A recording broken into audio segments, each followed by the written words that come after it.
Bonjour, bonsoir, bon après-midi à tous, une belle année 2019 et bienvenue dans ce nouvel épisode d'Histoire de Daron.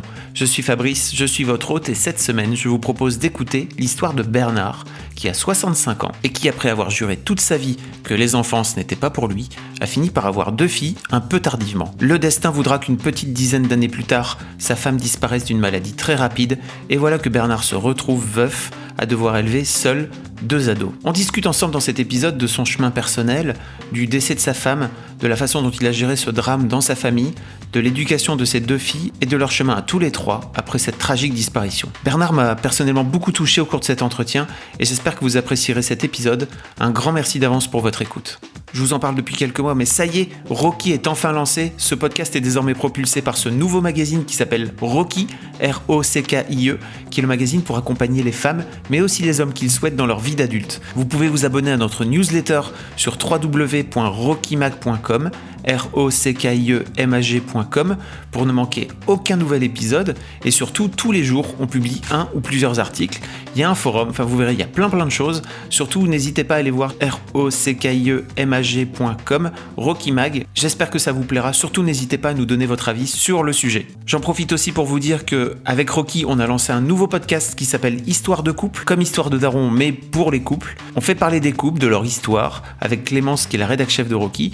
Vous pouvez aller voir directement, je vous mets tous les liens dans les notes de ce podcast. Si vous voulez passer à mon micro, que vous avez une histoire un peu particulière de Daron, vous pouvez m'écrire un mail sur histoire de Daron, histoire avec un S, de Daron avec un S, @rockymag.com, ROCKIEMAG.com. Je vous mets l'adresse directement dans les notes de ce podcast. Je vous souhaite une bonne écoute et je vous donne rendez-vous à la fin de l'épisode. On est avec Bernard. Bonjour Bernard. Bonjour Fabrice. Vous allez bien ? Ça peut aller, un peu tendu. C'est la première fois que je me retrouve devant un micro. Ça va très bien se passer, vous savez, c'est le micro le plus sympa de tous les micros. Bon. Bernard, alors déjà bravo parce que vous vous appelez comme mon père, qui s'appelle Bernard aussi. Ah oui. Et les Bernards sont sympas, voilà. Il y en a de moins en moins, mais... Ça reviendra peut-être, vous savez, la mode des prénoms, etc. Vous m'avez envoyé un message il y a quelques semaines pour me dire, je vous écris parce que ma fille a insisté pour que je vous écrive en gros. Vous m'avez expliqué votre histoire très rapide qui est pas commune et vous m'avez dit si mon histoire somme toute banale vous intéresse, vous pouvez m'écrire. Et derrière, j'ai votre fille qui m'a réécrit un mail pour me dire je voudrais appuyer la candidature de mon père. Donc votre fille qui s'appelle Anna, c'est ça ? Qui est votre aînée ? Non, la cadette. C'est la cadette. Est-ce que vous pouvez vous présenter rapidement, Bernard ? Oui, alors d'abord, je suis Bernard, j'ai 65 ans, je suis maintenant retraité et j'ai 2 filles, dont l'une, Anna, est une de vos fans absolues, pour d'autres raisons que celle-là, mais peut-être pour vos activités pour le féminisme en particulier. Et donc un jour, elle m'a demandé si je voulais participer à une sorte de podcast sur l'expérience d'un père particulière. Bon, elle y tenait vraiment, donc je me suis laissé convaincre et donc me voilà. Et alors vous me disiez tout à l'heure, avant qu'on démarre, c'est bizarre parce que j'ai l'impression qu'elle pourrait très bien me poser ces questions-là et qu'elle attend peut-être de ce podcast d'en apprendre des choses alors que je pourrais lui répondre en vrai. Voilà, exactement. C'est assez bizarre de penser que je suis assez proche d'elle quand même et qu'elle pourrait me poser toutes les questions possibles et imaginables compte tenu de l'histoire qu'on va peut-être aborder tout à l'heure. Bah oui, on va l'aborder. Et donc, c'est étonnant que, malgré tout ce que j'ai pu lui raconter sur ma vie, sur la vie de la famille en général, elle ressente le besoin d'une médiation, d'une autre présentation pour en savoir un peu plus. Alors, savoir quoi, je ne sais pas très bien ce qui va ressortir de tout ça, mais voilà. En fait, je pense que l'un des aspects d'Histoire de Daron, c'est aussi de raconter des histoires et qui sortent un petit peu, enfin en tout cas que l'histoire sorte un petit peu juste du cadre familial. Et en général, on a tendance à croire que l'histoire de notre famille nous appartient, alors qu'elle est finalement, on va dire pas banale, mais qu'elle appartient à plein d'autres gens aussi qui ont pu vivre des situations similaires, quoi. Je ne sais pas ce que vous en pensez. Sans doute, mais enfin, on est toujours un peu focalisé sur son histoire, en particulier donc la mienne. Les particularités de ces histoires, c'est que jusqu'à assez vieux, disons 30, 40 ans, je ne me voyais absolument pas avec des enfants. Et même absolument pas menant une vie de couple traditionnelle.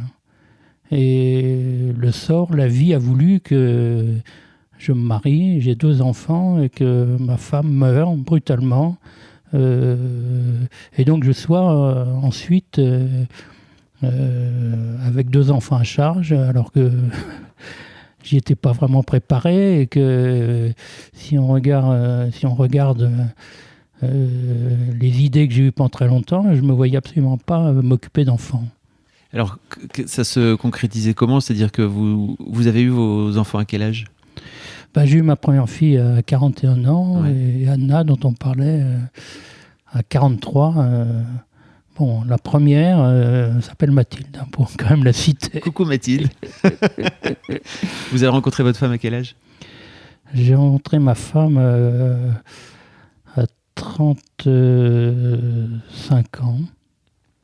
Mais on n'a pas vécu ensemble tout de suite. Donc on est une relation pas distante, mais chacun chez soi. Et j'ai continué, moi, ce que je faisais dès le début de ma carrière. J'ai fait des missions à l'étranger. J'ai été expatrié assez souvent. Et en 91, on a décidé de vivre ensemble. Alors, qu'est-ce qui vous a amené à changer d'avis comme ça sur quoi? Sur le mariage, sur les enfants déjà sur le mariage, parce que avant, ou en tout cas de vivre avec une femme, parce que je ne sais pas ce qui fait que j'ai vécu à l'étranger longtemps avec des conditions intéressantes d'expatrier dans des pays un peu sous-développés, avec toutes les facilités qu'on pouvait avoir. Et donc, je menais une vie laborieuse, on travaillait beaucoup. Par contre, on avait des détentes et à tout va, sans limite, disons. Donc, j'aimais bien cette vie de travail et de fiesta. Okay, voilà. D'accord. Et donc, l'idée, c'était pas, vous n'aviez pas en tête de, à un moment donné, vous installer et voilà, s'installer, entre guillemets, quoi. Et en 91, dans ma vie, il s'est passé une chose importante aussi. J'ai perdu mon frère qui avait 11 mois de plus que moi et qui est mort jeune, alors que j'étais en mission à l'étranger. Et à la même époque, Marie, qui allait devenir ma femme, a perdu aussi son frère. Et donc, je ne sais pas ce qui s'est passé dans ma tête et dans la sienne, mais on a décidé finalement de rapprocher les foyers et de vivre ensemble à mon retour de cette mission en Turquie en 93. Et donc, ensuite, vous avez décidé de vous marier, c'est ça? De vivre ensemble. On s'est mariés beaucoup plus tard, okay. On a officialisé beaucoup plus tard, mais ensuite on a vécu ensemble. Voilà, donc c'était... Et qu'est-ce qui fait que la mort de ces 2 proches, à un moment donné, vous a fait changer comme ça? C'est incompréhensible, mais peut-être, je sais pas, une autre vision du futur, de la vie, qui fait que je sais pas ce qui se passe dans la tête, mais on se dit, je sais pas, je me suis dit peut-être qu'il fallait me poser ou qu'il fallait, je sais pas, il fallait arrêter cette vie de pas tâchon, mais cette vie un petit peu trop libre. Il fallait penser un peu au futur. Mais je ne pensais pas encore avoir des enfants. Oui, c'était l'étape d'après. Voilà, c'était l'étape d'après. Parce que quand vous vous mettez, quand vous vous installez ensemble, l'objectif n'est pas de faire des enfants. En tout cas, si. Marie voulait absolument des enfants très vite, mais moi j'ai mis un peu de temps à me décider. Et je me souviens... Parce qu'elle avait quel âge, elle, à l'époque? Elle avait le même âge que moi. Quoi, ouais. Parce qu'il y a une fenêtre réduite, pour les femmes, quoi, plus que pour les hommes. Peut-être, mais ça, j'y pensais pas trop. Mais au moment où, finalement, on a décidé, on a formalisé les choses, et je lui ai dit, je veux bien avoir des enfants, mais il y a 2 conditions. La première, c'est si on a un enfant, on en aura plusieurs. On n'en a pas qu'un. Pourquoi? Parce que bon, je m'imaginais qu'un enfant, il fallait que non seulement il ait un frère et une sœur, mais surtout qu'il puisse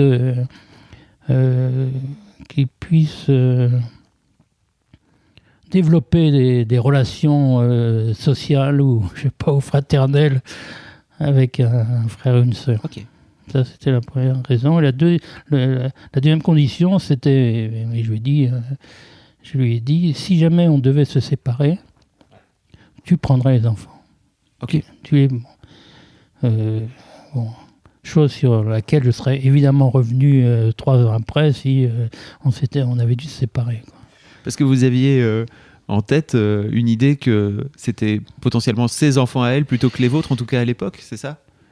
Pas ses enfants, mais avant de les avoir, sa hein, responsabilité. C'est-à-dire, il y a une question de responsabilité que j'assumais sûrement pas suffisamment, et c'est d'ailleurs pour ça que je m'imaginais pas avoir des enfants. Et donc là, il y a une raison vraiment familiale, disons. Pourquoi? C'est parce que j'avais l'image de mon père, et mon père est un homme dont j'avais l'impression qu'il ne vivait qu'à l'extérieur. C'est-à-dire à la maison, c'était quelqu'un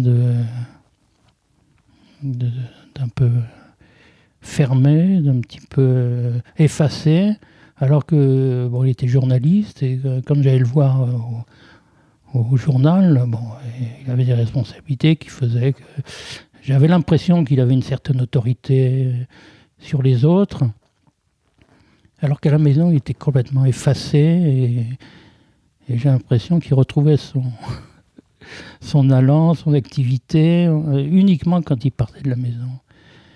Il y a une raison que j'aurais peut-être dû connaître, mais que j'ai découvert plus tard, c'est que ma mère était malade, et donc lui, il avait pris le parti, sans doute, de faire profil bas à la maison, de jamais élever la voix, de jamais rien dire. Et donc pour moi, enfant, je trouvais ça très bizarre de voir ces deux facettes, et j'avais sans doute analysé les choses en pensant qu'un homme n'était pas fait pour rester à la maison et pour s'occuper d'enfants. Donc l'image de mon père faisait que je n'avais pas envisagé d'avoir d'enfants, parce que j'en étais incapable, ou ça représenterait une contrainte qui était trop lourde pour mon père, par exemple. Voilà. Donc ça, c'est la raison pour laquelle je ne m'imaginais pas avoir d'enfants. La vie nous joue des tours, hein, quand même. Voilà. Et donc ensuite, vous décidez d'avoir des enfants, c'est ça? Voilà, hein. Comment ça se passe la grossesse, la première grossesse donc, de Mathilde, c'est ça? Mathilde. Voilà.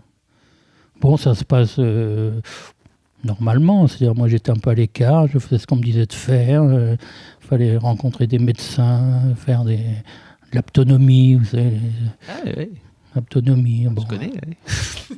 Donc, je faisais ça, je suivais. Il n'y avait pas de raison de mettre les bâtons dans les roues, de faire mauvaise figure. Je suivais. Hein, voilà. Et donc, la grossesse s'est bien passée, mais effectivement, j'avais je ne veux pas dire une horreur, mais je trouvais ça... les femmes enceintes, j'avais du mal à les trouver normales ou belles, ou je sais pas. Et bon, là, évidemment, mon point de vue a complètement changé pendant cette grossesse, quoi. Vous trouviez que votre femme était super belle, c'est ça?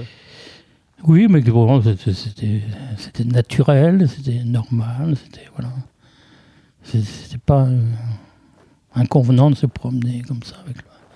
Voilà.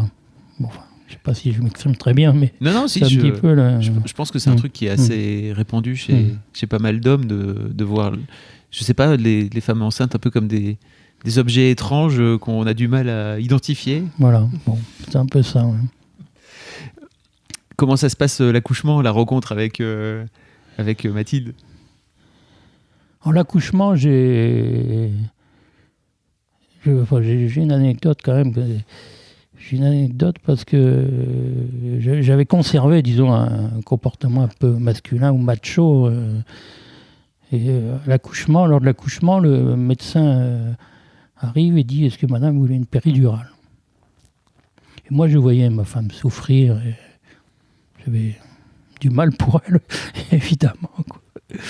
Et j'ai pris la parole, je lui ai dit oui, faites-lui une péridurale, d'une façon autoritaire. Et le médecin s'est retourné vers moi et m'a dit « Mais on vous a posé une question à vous ?» Alors, c'était à la clinique des métallurgistes dans le 11e. C'était vraiment une clinique axée sur la femme, le bien-être de la femme, le désir de la femme. Et moi, avec mes gros sabots, quand je lui ai dit « Oui, allez, faites-lui la péridurale », il m'a vraiment envoyé bouler, quoi. C'est la première Alors là, claque, j'imagine, de plein d'autres qui vont arriver derrière. Comment s'est passée la rencontre avec cet enfant, alors ? Oh, bah, c'était merveilleux, quoi. Non, après, j'étais un père tout à fait attentif, hein, y a pas de souci. Et alors, bon, aussi, c'est des anecdotes, mais l'accouchement de Mathilde était très long, c'était le premier. Alors que celui de Anna, elle est sortie vraiment. Ça a même surpris les médecins qui disaient non, madame, il y a encore pour quelque temps. Et puis, à peine la porte fermée, il fallait intervenir. Comment ça se passe les premiers pas de papa ? Vous avez des souvenirs de ça ? Oui, j'ai toujours été disponible, attentif, changer les coucouches, j'ai jamais eu de difficultés. En plus, j'ai une carrière un petit peu faite de haut et de bas, donc il y a des moments où j'étais vraiment disponible pour mes enfants, donc je m'en suis pas mal occupé. Tout en sachant que je considérais toujours que la chef de file de l'éducation, c'est quand même ma femme, quoi. J'étais le numéro 2, quoi. Dans mon esprit, j'étais le numéro 2. Ce qui était un peu satisfaisant d'un côté, parce que ça m'a permis de me décharger quand même certaines responsabilités ou certaines négociations ou certaines résolutions de conflits que les parents peuvent avoir avec les enfants. C'est elle qui décidait s'il fallait pas. Bon, jusqu'à un certain point, évidemment, mais bon, sur les petites tractations qu'il y a avec des enfants, je venais en appui et encore en appui, j'étais souvent neutre, alors que j'aurais peut-être dû appuyer ma femme un peu plus, quoi. Parce que j'allais dire, ça doit pas forcément être évident de passer de je veux pas d'enfant à d'un coup d'un seul, je me retrouve avec 2 filles, donc en l'espace de 2 ans, c'est ça ? De 2 ans. Ouais.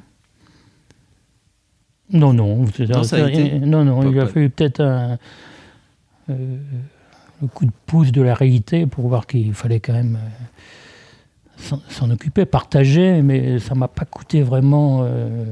Et d'ailleurs, j'avais toujours aimé les enfants. En tant qu'oncle ou en tant qu'ami, ça me posait pas de problème de passer des heures avec les enfants, de jouer, de regarder comment ils évoluaient, comment ils comprenaient les choses. Ça me passionnait, quoi. Mais à l'époque, je m'imaginais pas être celui qui avait les enfants, quoi. Et alors, comment ça se passe une fois qu'on a ses propres enfants à soi, où on peut leur apprendre des choses, etc. J'ai essayé de leur transmettre un peu du savoir que j'avais, de les écouter, de les regarder évoluer. Non, ça m'a intéressé, ça me passionnait, ça. Alors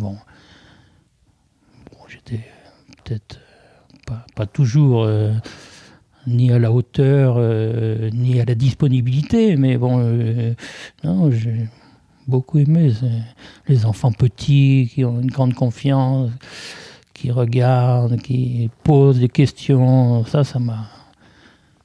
J'étais vraiment content d'avoir des enfants et de pouvoir répondre à leurs questions et d'être aussi disponible que possible. Et alors, c'est à l'âge de 11 ans, c'est ça ? Ou votre femme est tombée malade Oui, alors ma femme a eu une tumeur cérébrale qui l'emporte en 2 mois. Et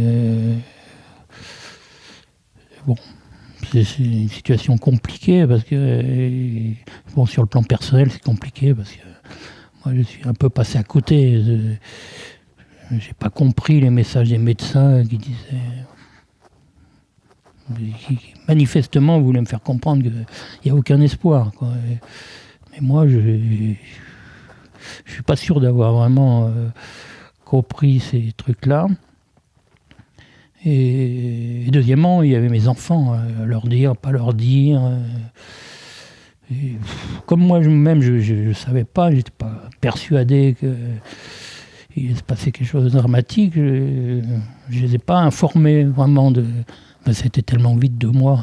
C'est très rapide. Ouais. Et donc Mathilde l'a découvert par hasard. Parce que ma femme qui perd un peu la tête progressivement avait pris l'habitude d'écrire autant qu'elle a pu. Et donc Mathilde est tombée là-dessus, donc je vais discuter avec elle. Elle avait quel âge à l'époque ? Elle avait 13 ans. Et Anna, je lui ai rien dit. Je lui ai rien dit, je lui ai toujours fait croire que c'était dans une bonne main, dans une bonne voie, que tout allait s'arranger. Et quand on a pris ça, bon, elle est tombée, pas des nues, mais bon. Et je crois qu'elle m'en veut encore, mais bon, et c'est difficile de toujours trouver les choses à dire au bon moment, quoi. Donc là, je comprends qu'elle puisse m'en vouloir un peu, mais d'un autre côté, bon, c'est des choses que j'ai pas de culpabilité, quoi, là-dessus. C'est très rapide 2 mois, et j'imagine que d'un coup d'un seul, c'est le monde que vous avez construit. Ah oui, non, mais c'est un tsunami, quoi, parce que c'est un tsunami, ça pose énormément de questions. En particulier, la question, c'est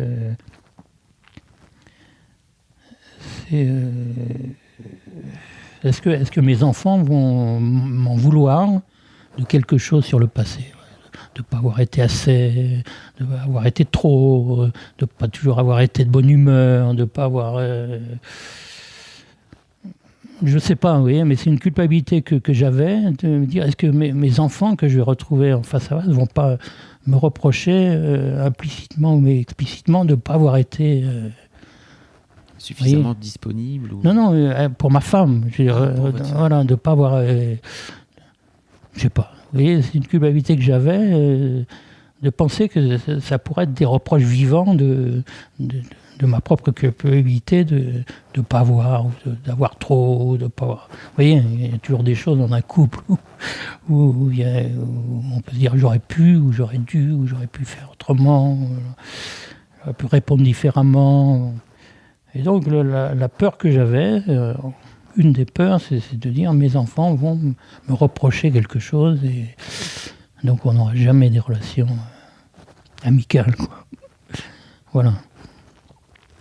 Et d'un autre côté, bon, il fallait faire face à la fois aux contraintes professionnelles quand même, sa tâche, découvrir un métier que je ne connaissais pas, puisque j'avais un peu sous-traité ça. Sous-traiter l'éducation, être présent, et puis savoir ce qu'il fallait dire, ce qu'il fallait pas dire, ce qu'il fallait répondre, ce qu'il fallait pas répondre. Vous voyez, c'est... Bon. Mais d'ailleurs, j'ai jamais résolu vraiment le problème de savoir est-ce qu'il faut leur parler de leur mère, ou est-ce qu'elles ne veulent pas, ou est-ce qu'elles voudront plus tard, ou... Je ne sais pas encore, quoi. Aujourd'hui, elles ont 23, c'est ça ? 23 et 21. 23 et 21. Donc ça fait 10 ans ? Ça fait 10 ans. Et aujourd'hui encore, vous avez encore du mal à en parler, c'est ça, 10 ans plus tard ? Ça doit se faire dans de nombreuses familles, et en particulier dans la mienne, où quand ma mère est décédée, mon père n'en parlait très peu, quoi. C'est des sujets qu'on n'abordait pas, quoi. Ma mère, on n'en parlait plus, quoi. C'était chacun pour soi, ou chacun... Mais il ne me serait pas venu à l'idée d'aller voir mon père et lui dire comment elle était, qu'est-ce qui s'est passé. Je ne demandais pas d'informations. Et donc, mes filles ne m'en demandaient pas plus, et ça ne m'a pas surpris, parce que... Moi, j'avais vécu à peu près la même chose, quoi, un peu plus vieux, mais... donc, bon, j'aurais voulu leur en parler un peu plus, mais non, elles ne demandaient pas. Alors, bon. Voilà. Et encore aujourd'hui, c'est compliqué pour en parler. Est-ce qu'elles vont utiliser ce podcast Peut-être, mais non, mais dans ces moments un peu dramatiques, chacun s'en sort comme il peut. Et ma fille Anna, qui a une vision un peu réfléchie des choses, m'a dit une fois, elle m'a dit, écoute, voilà ce qu'on a fait. Toi, tu es tombé en dépression, ce qui est vrai. J'imagine. Moi, je suis devenu un petit peu boulimique, ce qui est le cas aussi. Et Mathilde, elle a recherché un soutien un peu ailleurs, en dehors de la famille. Elle a beaucoup d'amis, elle est très sociable. Donc j'ai l'impression qu'elle a trouvé des réponses ou des comportements amicaux en dehors de la maison. Et très jeune, très jeune, immédiatement, elle a pu trouver son équilibre plus à l'extérieur que de la famille qu'à l'intérieur. Mais je crois que c'est vrai. Je crois que c'est chacun s'est débrouillé comme il a pu et voilà. Et alors vous retrouvez? Donc moi je me retrouve avec deux filles, préadolescentes. Deux préadolescentes, qu'il fallait régler les problèmes de femmes, mais enfin c'est des choses que je maîtrisais mal, quoi. Et bon, Anna, avec qui j'ai un peu discuté de ce podcast, me rappelait un truc, c'est qu'un jour, à 11 ans, 12 ans, elle dit il faut m'acheter le soutien-gorge. Et moi, j'ai aucune idée de ce que pouvait coûter un soutien-gorge. Et on était chez un marchand, et le type, il nous a mis pour, je suis revenu avec 2 soutiens-gorge pour, 200 €. J'avais aucune notion de ce que ça pouvait coûter. Et Mathilde, quand elle nous a vu arriver, elle dit « Mais vous avez payé combien ce truc ?» Et on lui a dit « Je n'ai pas 200 €. Et elle dit « Mais attends, moi, ce que j'achète, c'est 20 €. » C'est-à-dire que j'avais aucune idée de ce que ça pouvait être. Mais les femmes, ça doit être un truc en dentelle ou je ne sais pas quoi. Ça doit coûter très cher, quoi. Donc j'étais un peu béotien dans beaucoup de domaines. Mais j'ai quand même eu des relations suffisamment décontractées avec mes filles quand même pour qu'un jour Mathilde me dise, parce qu'on parlait de ses premiers amours, de ses premières relations, et donc elle était très franche, on discutait d'égal à égal. Elle m'a dit oui, mais je m'étonnais, elle me dit mais pourquoi tu me parles de ces trucs-là? Elle dit mais tu sais, papa, tu es à la fois notre père et notre mère. Donc elle m'a parlé comme ça m'a montré que il y avait des choses qui étaient bien passées. Si on veut rester sur le plan de l'éducation, j'ai beaucoup surfé, disons, hésité entre et c'est pour ça que mon éducation est un petit peu bâtarde, disons. J'ai hésité entre un rôle d'un père forcément un peu directif ou autoritaire, comme je pense un père doit être un petit peu quand même. Et puis cette idée que, après, avec tout ce qu'elles avaient subi, je ne pouvais pas non plus leur imposer des normes trop strictes. Donc j'étais toujours un petit peu négatif au début, et puis immédiatement peut-être un peu trop permissif. Donc mon éducation, quand j'y réfléchis, est sans doute un peu bancale, quoi, d'avoir toujours hésité entre être un guide et puis être un copain, vous voyez, être quelqu'un qui... Mais d'un autre côté, je ne pouvais pas faire très différemment, parce que leur présence m'importait, quoi, me soutenait, et donc pour mon propre intérêt personnel, j'avais intérêt à garder des bonnes relations. Et donc vous avez vous aussi grandi avec vos 2 filles, en fait, j'ai l'impression. Elles vous ont fait grandir en tant que personne.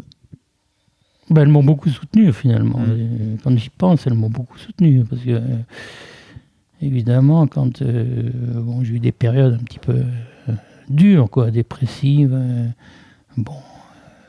elles en ont beaucoup souffert, hein, parce qu'elles me le disent maintenant. Quand on rentrait, on voyait bien que tu as passé ta journée à rien faire. Et donc, quand elles rentraient, elles ne me faisaient pas le reproche. Elles auraient pu dire, mais il faut te bouger, il faut faire ci, il faut faire ça.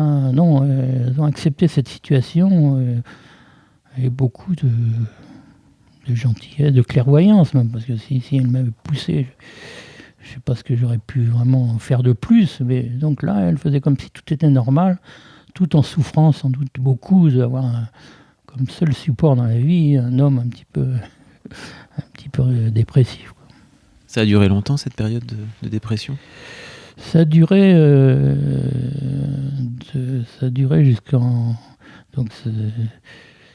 jusqu'en 2013, donc ça a duré au moins 3 ans. Quoi. Mais pas une dépression très dure, mais enfin, professionnellement, j'avais la chance d'avoir un diplôme, d'avoir une petite spécialité, donc je pouvais me permettre d'avoir des moments comme ça où j'ai envie de tout balader, je repartais différemment. Peut-être pas dans des missions toujours ultra intéressantes, mais enfin, je me maintenais quand même. Et en 2012, j'ai eu une opportunité que j'ai saisie. C'était une mission où il fallait partir à l'étranger, mais pour des petites missions de 3-4 jours. Et je ne sais pas ce qui m'a pris, j'ai décidé d'accepter. J'avais consulté mes filles quand même, mais elles m'avaient poussé à faire ça. Et donc moi, je renouais un peu avec le grand déplacement. Et la première fois que j'ai fait ça, la première mission qui a duré 4 jours, c'était dans le désert pour construire une base pétrolière. Elle a duré 12 jours, parce que il y a l'histoire d'avions qui s'annulent. Dans le désert, c'est pas facile. Et donc, je suis resté 12 jours, la première mission. 12 jours, et tout s'est bien passé. Et moi, ça m'a permis ensuite d'embrayer sur d'autres choses. Et puis à elle, peut-être, de se prouver qu'elle pouvait s'en sortir sans être chapeautée 24 heures sur 24. Et parce donc, que donc en 2012, elles étaient encore jeunes, hein. Elles avaient quoi, 16-17 ans, c'est ça ? Oui, il y en avait une qui avait 17 ans et l'autre qui avait à peine... qui avait 15 ans. Elles se sont débrouillées toutes seules comme des Elles se sont débrouillées toutes seules.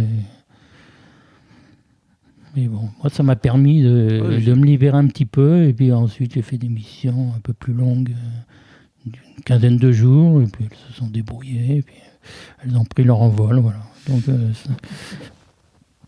aujourd'hui, elles sont grandes et elles sont autonomes, c'est ça ? Aujourd'hui, elles sont grandes, elles sont autonomes. Enfin, Qu'est-ce qu'elles font dans la vie ? Et Mathilde est dans une école d'ingénieur agro à Dijon, donc elle n'est plus à la maison. Et Anna, elle a décidé elle est alors en alternance en comptabilité, elle a décidé de louer un petit appart avec ses moyens qui sont quand même réduits. Hein. Et elle veut absolument vivre en autonomie et donc voilà, donc elle a quitté la maison aussi. Et j'avoue que ça m'a fait aussi un petit choc, quoi, de me retrouver tout seul dans la maison des souvenirs et puis sans plus personne, quoi. Donc j'ai eu un petit moment aussi de questionnement, de flou, mais bon, c'est la vie et c'est sûr que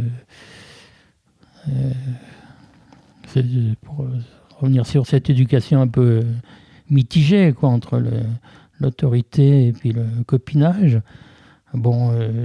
Pourquoi c'est bancal ? Parce qu'un enfant, il a besoin de lutter contre ses parents, de se faire une opposition avec ses parents pour pouvoir grandir. Et donc, c'était une éducation sans réel intérêt, quoi. Parce que de toute façon, jamais mes filles ne m'ont considéré comme un copain ou comme quelqu'un, ils m'ont considéré comme un adulte ou un parent auquel il faut s'opposer pour pouvoir grandir, évoluer ses propres ailes, quoi.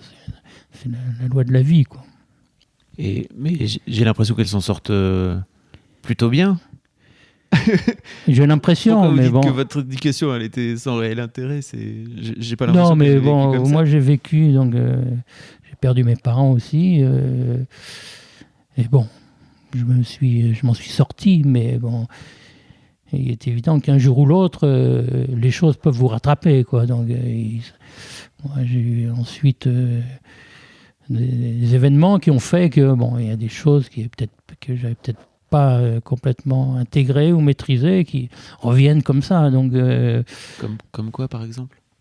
non, mais je veux dire, le décès de ses parents, ça fait que bon,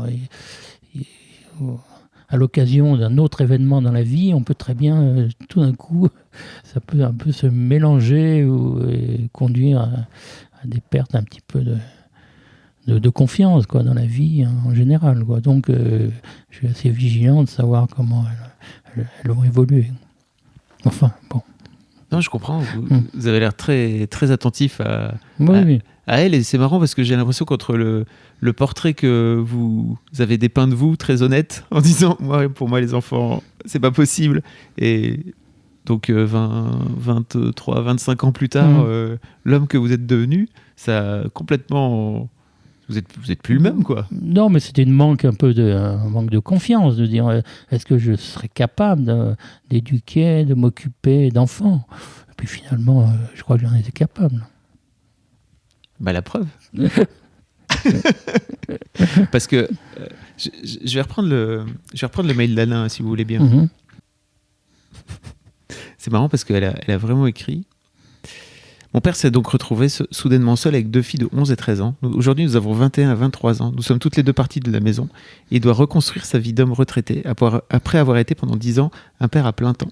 Je pense que son expérience de père veuf, célibataire, nouvellement sans enfant serait très intéressante. Et sur un plan plus personnel, me permettrait d'en savoir un peu plus sur lui. Bon, je ne sais pas ce qu'elle va apprendre vraiment, mais bon, parce que tout ça, elle sait. Ok. Tout ça, elle sait. Non, parce que vous disiez que vous aviez du mal à discuter justement de votre femme, de la façon dont elle est partie très vite, etc. Oui, il y a peut-être certaines choses que je n'ai jamais dites, mais bon, moi, elle me connaît bien, c'est-à-dire qu'elle sait. Mais ce qui l'interroge, c'est comment elle se fait sans doute une image de moi. Mais comment j'ai pu abandonner la vie que je menais un peu libre, et puis tout d'un coup me poser, et puis mais bon, c'est une super question en même temps. Non, oui, mais c'est des choses qui sont pas qu'on peut pas expliquer. Qu'on rencontre une personne qui ça match, et puis bon, on se pose plus de questions, quoi. Et c'est comme ça, et bon, il y a pas de questions, quoi. C'est comme ça. On était fait pour se rencontrer à ce moment-là, et pour avoir des enfants, et bon, ça s'est fait vraiment naturellement, quoi, vraiment. Qu'est-ce qu'elles vous ont appris, vos filles, en tant qu'homme, en tant que père? Ben, elles m'ont appris que elles étaient... Bon, moi, ce qui me fascine, c'est que elles ont une vision des choses qui m'éclaire. Souvent, elles me disent des choses auxquelles même si je réfléchis pas mal sur cette vie, bon, des choses auxquelles j'avais pas pensé, quoi. Comme quoi, par exemple? Non, mais c'est ce que m'a dit Anna une fois sur comment chacun de nous s'en était sorti à sa façon. C'est un truc qui synthétise les choses, et bon, que j'aurais pas été capable de prendre ce recul pour. Et puis bon, c'est sûr que les enfants, quand on les voit évoluer, grandir, on est fasciné par les risques qu'ils prennent, parce que j'apprends des choses que Mathilde, des fois, elle est sortie, elle est sortie la nuit sans que je dormais. Bon, mais ça fait partie des rites de passage. J'ai la trouille a posteriori, mais bon, qu'elle était capable de faire ça malgré mon autoritarisme, qu'elle était capable de sortir, de passer la nuit. Vous disiez tout à l'heure qu'elles n'avaient pas pu se battre contre leur père. Voilà un bon exemple. Voilà, mais à mon insu, quoi. Pas frontal, quoi. Et voilà, bon, c'est des choses qu'elle était capable de faire ça, et puis après de dormir sur le palier en attendant que je me réveille ou en rentrant par une autre porte. Enfin, des choses auxquelles moi je pensais pas qu'elle pourrait faire des choses comme ça, mais bon, donc elles ont lutté, elles ont grandi, et bon, c'est toujours impressionnant de voir que malgré toutes les barrières qu'on peut leur mettre et dire il faut pas faire ci, il faut pas faire ça, il faut pas sortir. Bon, il arrive un moment où elles le font, et puis bon, heureusement ça se termine bien, quoi. Il n'y a pas de conséquences, quoi. Mais bon, c'est nécessaire, quoi. Tout à l'heure, vous avez dit un truc, j'avais encore un comportement un peu macho vis-à-vis de ma femme. Est-ce que vous avez l'impression que que le fait d'avoir alors d'abord une femme, puis après des filles, vous a fait évoluer à ce niveau-là? Et à quel niveau?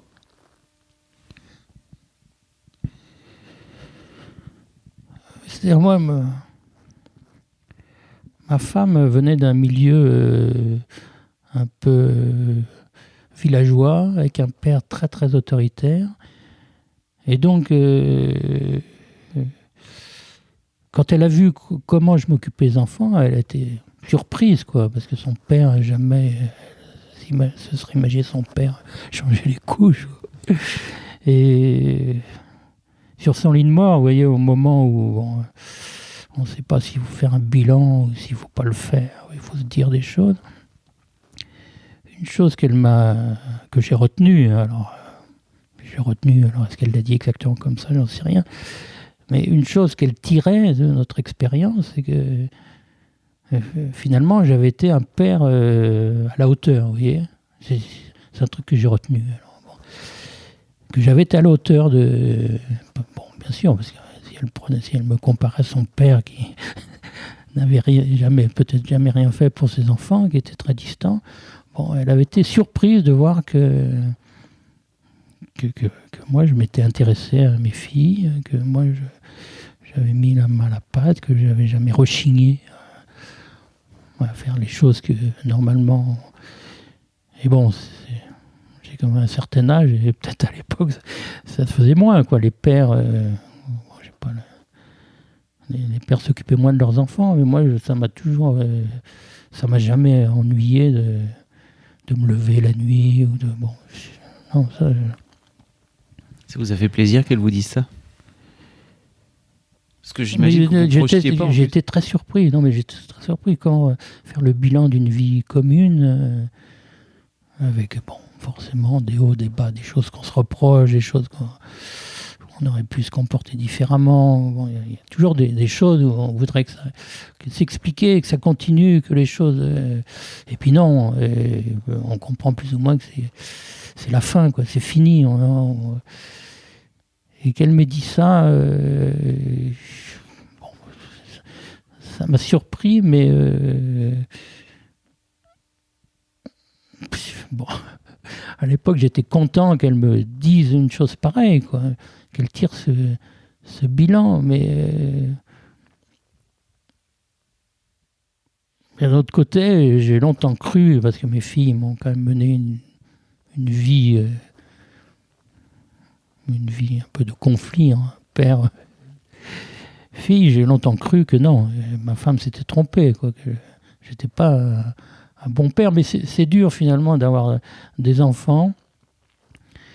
Bon, j'imagine que pour une femme seule, ça doit être pareil, mais peut-être moins. Mais c'est dur d'avoir des enfants et d'être en conflit avec eux, et je dirais être à 2 contre 1. Ouais, je me souviens toujours il y avait une fille qui me disait: oui, papa, tu sais, mes copines à 15 ans, elles sortent toute la nuit. Et toujours, j'entends cette voix d'Anna, qui avait 2 ans de moins, et qui disait « Ah ouais, c'est clair ». Donc, c'est clair. Et elle me racontait des histoires à dormir debout, quoi. Qu'elle partait, qu'elle vivait ailleurs, que tout le monde faisait ça dans sa classe. Et puis derrière, la petite voix d'Anna, qui avait 2 ans de moins, et qui disait « Ah ouais, ça c'est clair ». Qui a rajouté une couche, quoi. Qui a rajouté une couche. Et donc j'étais non seulement en conflit avec Mathilde, à qui j'étais quand même obligé d'imposer certaines limites, mais il y avait la troupe contre moi. Et bon, c'est toujours difficile de rentrer dans le conflit, quoi, surtout dans la situation dans laquelle j'étais ou dans laquelle nous étions, quoi. Vous en avez reparlé de tout ça une fois que maintenant vous oui, êtes un peu plus grand? maintenant, on en rigole, mais bon, plus ou moins, quoi. Mais moi, tout seul, souvent, je me dis, quand même, quand j'entends cette petite voix qui dit, ah oui, c'est clair, d'un air de dire, t'es vraiment un vieux, et surtout, moi, j'étais un vieux père, donc, des fois, j'ai l'impression d'être vraiment un vieux crouton qui était plus du tout à la page, quoi. Je comprends. Vous avez jamais pensé à vous remettre en couple avec quelqu'un derrière? J'ai fini par me remettre en couple, mais c'est pareil, quoi. J'ai commencé à me réintéresser quand même à la vie un peu sentimentale après la fin de cette période un peu difficile. Donc, à partir du moment où j'ai recommencé à travailler un peu plus sérieusement, je me suis remis à chercher une deuxième âme sœur, quoi. Comment elles vous perçoivent, vos filles aujourd'hui, vous pensez? Qu'est-ce qu'elles diraient de vous si je les avais là à mon micro? Mathilde, je ne sais pas trop, parce qu'on a des relations très amicales, mais très adultes. C'est-à-dire, si elle veut faire quelque chose, elle ne s'occupe plus de mon avis, elle prend ses responsabilités elle-même, et depuis très longtemps, quoi. Donc, elle a une vision des choses qui fait que, je peux être consulté, mais ce n'est pas mon avis qui sera décisif. Anna, c'est un peu différent, parce qu'on a des relations, je ne veux pas dire, des relations plus animées. L'un voudrait convaincre l'autre, c'est-à-dire que souvent on n'arrive pas à trouver de terrain d'entente et on reste sur nos positions, et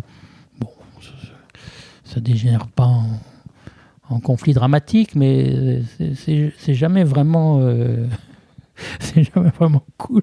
Comme quoi, comme exemple, vous avez un exemple? Non, mais sur des sujets généraux, hein. Anna est assez réfléchie, donc elle parle en partie du féminisme, du rôle de l'homme dans la société, et donc elle a des avis assez tranchés. Et, moi, j'ai pas tout à fait la même opinion, et donc elle est assez intransigeante sur des domaines qui m'intéressent, mais dont je ne ferai pas des conditions sine qua non à la continuation de relations. Mais elle, vraiment, elle a des sujets sur lesquels, c'est aussi les jeunes qui ont des idées bien arrêtées, qui voudraient que le monde évolue dans un certain sens et pas dans un autre. Donc, Anna, j'ai avec elle des discussions plus... comment on pourrait dire, pas tendues, mais presque. Un peu tranché, quoi. Voilà. Vous avez du mal à vous entendre, à vous écouter, peut-être, j'ai l'impression. Voilà, là, je viens de partir 4 jours avec elle en week-end, là. On a eu quelques discussions, mais on est tellement habitué à élever un peu la voix pour essayer de se faire entendre, mais c'est juste... c'est intéressant de voir qu'elle essaye de consolider son monde et d'essayer de trouver une logique à tout. Donc je crois que c'est une bonne façon de progresser, quoi, d'essayer de comprendre les choses et puis de mettre un lien à tout ce qui... Bon, c'est sûr qu'elle n'a pas encore, à mon avis, mais enfin, il ne faudrait pas qu'elle écoute ce que je dis, mais à mon avis, elle n'a pas encore tous les éléments et toutes les expériences pour être capable de faire une consolidation, quoi. Je vous vois rire derrière votre micro. À mon avis, elle va entendre ça. Elle va faire... Ça fait partie du jeu aussi. Hein, justement, oui, père-fille encore plus, je pense. Hein, parce qu'il y a ce truc... compliqué. J'avais lu un super bouquin à la naissance, parce que moi, j'ai 2 filles aussi, qui ont 2 ans d'écart. Alors, j'ai encore la chance d'avoir ma femme, qui ont aujourd'hui 12 et 10. Et j'étais tellement perdu en fait quand elles sont nées que je suis allé acheter un bouquin. C'était un bouquin génial d'entretien croisé entre père et fille, donc séparés, qui parlaient chacun de leur relation à l'autre. Et en gros, à chaque fois, il y avait un spécialiste en fait qui venait analyser un petit peu la relation. Et l'un des trucs qu'il disait, c'est en gros, quand vous êtes père et que vous avez une fille, vous ne pourrez pas faire autrement que de déconner, de merder et de faire en sorte que ça foire et que en fait c'est en foirant que vous allez construire une fille qui va être cool.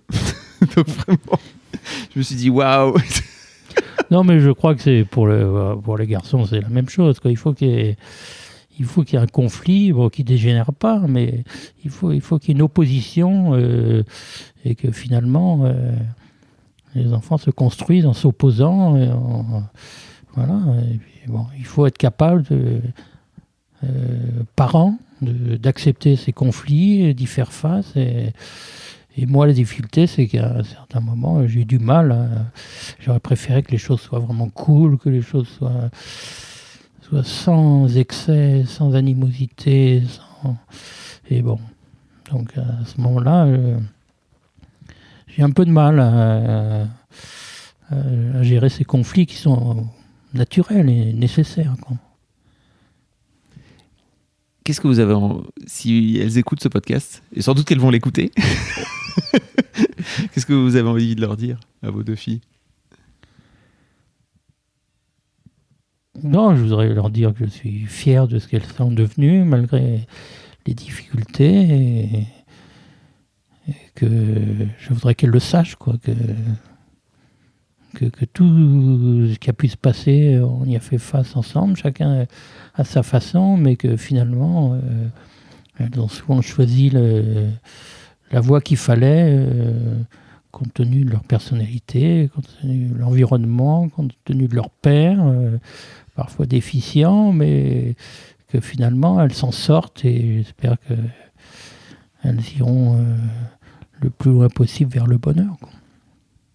Merci beaucoup Bernard. C'était un plaisir. Merci d'être venu. Je vous ai vu vous ouvrir petit à petit au fur et à mesure de l'interview. J'ai toujours eu dans la tête que je vous parlais à vous, mais je parlais aussi à mes filles, quoi. Donc j'espère que je n'ai pas dit trop de bêtises et qu'elles ne m'en voudront pas d'avoir dit des choses un peu intimes ou qu'elles pourraient mal prendre. Alors quoi qu'il arrive, et ça c'est une grande règle, c'est que vous allez recevoir le fichier et vous me direz si vous voulez couper des trucs, c'est vous qui déciderez, quoi qu'il arrive. C'est bien ça. En tout cas, un immense merci d'être venu, vraiment. Et puis merci à Anna de m'avoir renvoyé un mail pour me dire « Je voudrais appuyer la candidature de mon père ». Voilà. Merci beaucoup, à bientôt. Merci. Un grand merci d'avoir écouté, j'espère que ça vous aura plu. Si le concept vous plaît, surtout n'hésitez pas à en parler autour de vous.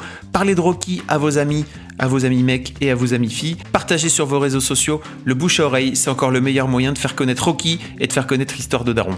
Et n'oubliez pas, même si vous écoutez en podcast, vous pouvez venir laisser un commentaire sur l'épisode sur YouTube, ça me fait toujours très très plaisir. Je vous mets l'adresse de l'épisode directement dans les show notes. Enfin, même si vous savez que vous pouvez retrouver un nouvel épisode tous les premiers et les 3e lundis de chaque mois, je vous invite à vous abonner à ce podcast, à lui mettre une bonne note sur vos applis de podcast préférés. Vous pouvez le retrouver sur Apple Podcast sur iPhone ou sur Podcast Addict sur Android.